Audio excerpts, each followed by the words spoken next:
اعلیٰ حضرت عظیم البرکت مجدد دین و ملت کنز الکرامت جبل الاستقامت غواص بحر معرفت امامنا امام عشق و محبت حضور سیدی سرکار اعلیٰ حضرت فرماتے ہیں، ماں جب اکلوتے کو چھوڑے آ آ کہہ کے بلاتے یہ ہیں، باپ جہاں بیٹے سے بھاگے لطف وہاں فرماتے یہ ہیں، اور مرکد میں بندوں کو تھپک کر میٹھی نیند سلاتے یہ ہیں، لاکھوں بنائیں کروڑوں دشمن، لاکھوں بنائیں کروڑوں دشمن، کون بچائے بچاتے یہ ہیں، اور ڈر تھا عصیاں کی سزا اب ہوگی یا روزے جزا، دی ان کی رحمت نے صدا یہ بھی نہیں وہ بھی نہیں۔ اللہ تبارک و تعالیٰ نے اپنے بندوں کی ہدایت کے لیے دنیا میں کم و بیش 1,24,000 انبیاء کرام اور رسولان اعظام کو مبعوث فرمایا۔ ہر نبی کو اللہ تبارک و تعالیٰ نے جو کمالات، جو معجزات، جو شانیں، جو عظمتیں، جو رفعتیں، جو بلندیاں عطا فرمائی، وہ تمام معجزات، وہ تمام شانیں، وہ تمام عظمتیں، وہ تمام رفعتیں، وہ تمام بلندیاں اللہ تبارک و تعالیٰ نے اپنے محبوب کو عطا فرما دیں، بلکہ حضور علیہ السلام ہی کے صدقے میں تمام انبیاء علیہم السلام کو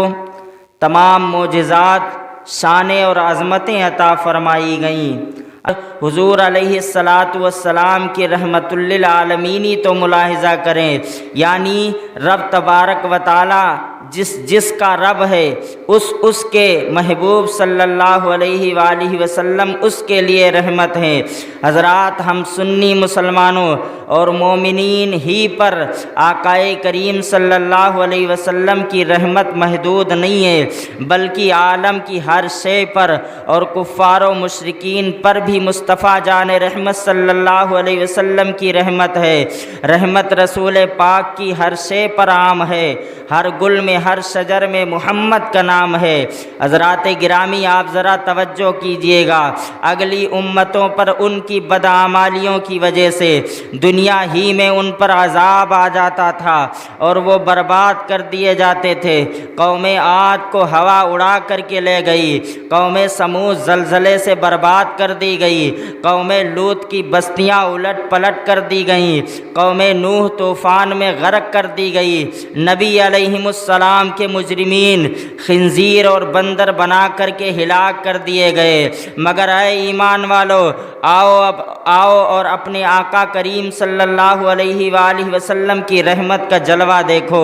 کفار مکہ نے کیسے کیسے ظلم کے پہاڑ توڑے، شرک اور بت پرستی کرتے رہے، اللہ جل شانہ پر غلط تہمتیں اور گندی تہمتیں لگاتے رہے، اور ایسے مظالم اور سرکشی کا مظاہرہ کیا کہ زمین ان کی بدعمالیوں سے بھر گئی اور کانپنے لگی۔ مگر ان گناہوں اور جرموں کے باوجود نہ ان پر آسمان سے پتھر برسائے گئے، نہ ان کی بستیاں پلٹی گئیں، اللہ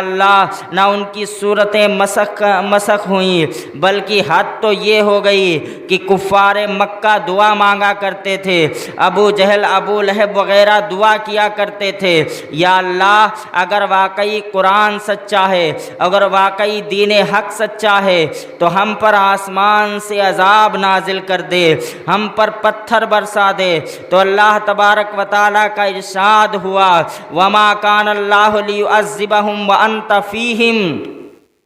اور اللہ کا کام نہیں کہ انہیں عذاب کرے جب تک کہ اے محبوب تم ان میں جلوہ گر ہو،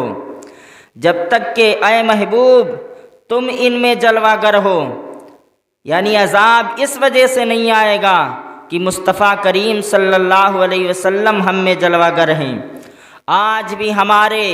ہزاروں گناہوں کے باوجود اگر ہم پر عذاب نہیں آ رہا ہے، اگر ہم پر کوئی پتھر برسائے نہیں جا رہے ہیں، اگر ہماری صورتیں تبدیل نہیں کی جا رہی ہیں، اگر کوئی عذاب آسمان سے نازل نہیں ہو رہا ہے، تو اس میں ہمارا کوئی کمال نہیں ہے، بلکہ یہ صدقہ ہے مدینے کے تاجدار کا، صدقہ ہے مصطفیٰ جان رحمت صلی اللہ علیہ وسلم کے قدم کی برکت کا۔ اسی لیے تو کسی شاعر نے بڑے پیارے انداز میں کہا تھا، رحمت رسول پاک کی ہر شے پہ عام ہے، ہر گل میں ہر شجر میں محمد کا نام ہے، اور جدھر جدھر بھی گئے وہ کرم ہی کرتے گئے، کسی نے مانگا نہ مانگا وہ جھولی بھرتے گئے۔ اللہ اللہ، حضور علیہ السلام کا کلمہ پڑھنے والوں، مصطفیٰ جان رحمت صلی اللہ علیہ وآلہ وسلم سے محبت کرنے والوں، حضور کے قدم کی برکت دیکھیں اور حضور کی شان ملاحظہ کریں۔ ایک روز آقا کریم صلی اللہ علیہ وسلم ایک کافرہ عورت کے مکان سے ٹیک لگائے ایک صاحب سے گفتگو فرما رہے تھے۔ مکان والی کافرہ عورت نے جو حضور علیہ السلام کی آواز سنی تو بغض اور حسد کی وجہ سے اپنے مکان کی کھڑکیاں بند کر لیں تاکہ اسے حضور علیہ السلام کی آواز سنائی نہ دے۔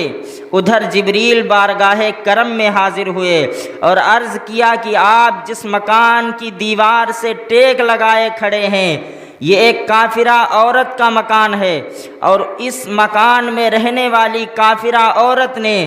بغض اور حسد سے اپنے مکان کی کھڑکیاں بند کر لی ہیں تاکہ آپ کی آواز اسے سنائی نہ دے، مگر اللہ تبارک و تعالیٰ فرماتا ہے چونکہ آپ کا جسم رحمت، آپ کا جسم نور اس مکان سے ٹچ ہو گیا ہے، اس مکان سے مس ہو گیا ہے، اس لیے اللہ نہیں چاہتا کہ اس مکان میں رہنے والے دوزخ میں جلیں۔ اے محبوب صلی اللہ علیہ وسلم، اس عورت نے اپنے مکان کی کھڑکیوں کو بند کیا اور آپ صلی اللہ علیہ وسلم کی وجہ سے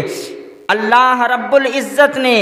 اس مکان میں رہنے والی عورت کے دل کی کھڑکیوں کو کھول دیا ہے۔ حضرت جبریل امین کا یہ کہنا تھا کہ وہ عورت بے قرار ہو کر اپنے گھر سے باہر نکلی اور آ کر قدم مصطفیٰ پکڑ کر کے کہنے لگی، یا رسول اللہ آپ کلمہ پڑھائیے، داخل اسلام کر لیجئے۔ اسی لیے تو کہا گیا جدھر جدھر بھی گئے وہ کرم ہی کرتے گئے، جدھر جدھر بھی گئے وہ کرم ہی کرتے گئے، کسی نے مانگا نہ مانگا وہ جھولی بھرتے گئے۔ اور اعلیٰ حضرت بولے، واہ کیا جود و کرم ہے شاہ بطحہ تیرا،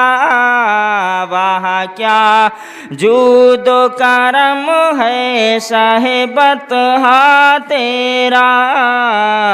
نہیں سنتا ہی نہیں مانگنے والا تیرا، اور میں تو مالک ہی کہوں گا کہ ہو مالک کے حبیب، میں تو مالک ہی کہوں گا کہ ہو مالک کے حبیب، یعنی محبوب و محب میں نہیں میرا تیرا، واہ کیا جود و کرم ہے شہ بطحہ تیرا۔